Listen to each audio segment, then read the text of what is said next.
Okay, guys, well, what we're looking at right here is we're looking at a position versus time graph.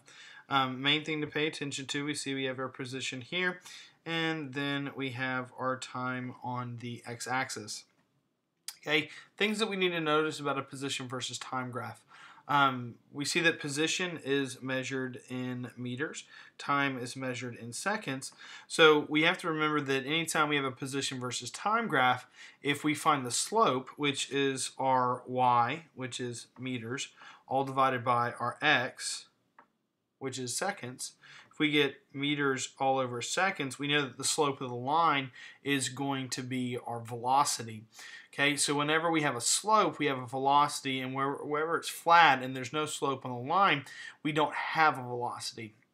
We don't have a change in position.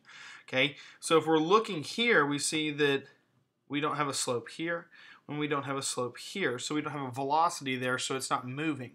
Okay, but if we look in the other positions, the other points of the graph, we have here and we have here that there are slopes. Okay, and all this is telling us is that this has a velocity. Okay, this is going to give us a positive slope. That first line that's going up right there that I keep highlighting, that is a positive slope, and we see that this is going to have a negative slope. So this would be a positive velocity, and this would be the other yellow line would be a negative velocity.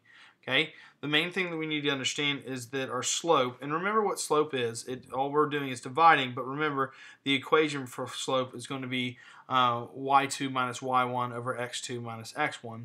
And remember, we would just take points along the graph for our y, which would be position, and for our x, which would be seconds.